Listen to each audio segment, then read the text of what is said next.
ফুলসজ্জার রাত্রে চরম সত্যের মুখোমুখি হলো আয়ুষ এবং কুসুম। যেই মুহূর্তে সবাই মিলে কুসুম আর আয়ুষকে ফুলসজ্জার ঘরে একা রেখে চলে আসে, ঠিক তখনই কুসুমের হাতটা ধরে আয়ুষ নিজের কাছে টেনে নেয় আর বলতে থাকে, কুসুম একদমই চোখের জল ফেলবে না, কারণ আজকে রাতে চোখের জল ফেলাটা একেবারেই বারণ। তুমি যদি চোখের জল ফেলো আমার মনটা খারাপ হয়ে যাবে।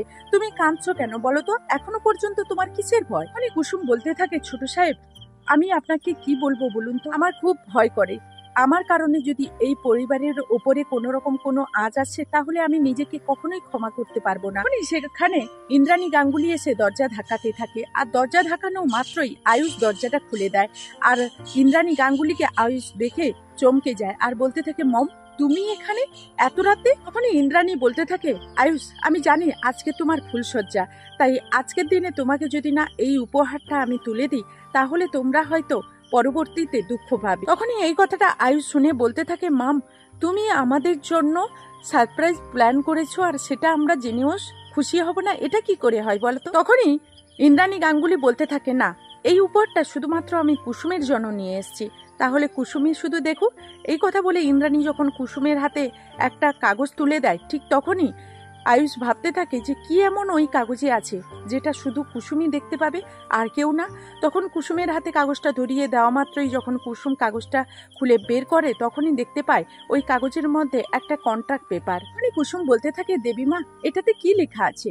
তখনই ইন্দ্রাণী বলতে থাকে, এটাতে লেখা আছে যে আগামী 6 মাসের মধ্যে তুমি আমার ছেলের জীবন থেকে চলে যাবে, কারণ তোমার মতো একটা অযোগ্য মেয়েকে আমি আমার ছেলের জীবনে রেখে দিয়ে আমার ছেলের জীবনটাকে নষ্ট করতে পারবো না। এতে করে আমার ছেলের জীবনটা একেবারে বরবাদ হয়ে যাবে। তোমার মতো একটা অযোগ্য মেয়ের জন্য আমার ছেলেকে বড় করে তুলিনি। তুমি যে ওর জন্য একেবারে বেমানান সেটা তুমি নিজেই কয়েকদিনের মধ্যে বুঝতে পারবে, আর ভবিষ্যতে গিয়ে ভালো মানুষের রূপ দেখাতে গিয়ে আমার ছেলে দুঃখে দুঃখে মরবে, সেটা আমি মা হয়ে একদমই সহ্য করতে পারবো না। এটা করে কুসুম আমি আশাবাদী যে তুমি তোমার জীবনে সেটেল হতে পারবে এবং আমার আয়ুষও তার পাশাপাশি নিজের সুখ শান্তি খুঁজে পাবে। আমি চাইলে এখনই এইসব করতে পারতাম, কিন্তু এখনই করতে চাইছি না, কারণ পরিস্থিতিটা আমার হাতের বাইরে চলে গেছে।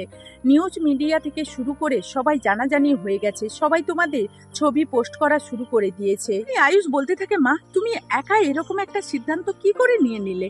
তখনই ইন্দ্রাণী বলতে থাকে, আয়ুষ তুমি কিন্তু আমাকে কালকের কথা দিয়েছিলে যে তুমি আমার কথা মেনে চলবে।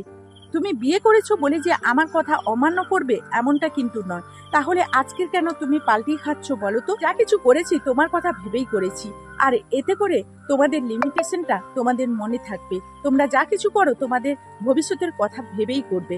তো বন্ধুরা, এই ছিল কুসুম ধারাবাহিকের নতুন আপডেট। আবারও নেক্সট আপডেট নিয়ে তোমাদের সামনে হাজির হয়ে যাব। ততক্ষণ সবাই ভালো থাকো, সুস্থ থাকো। এখনকার মতো টাটা।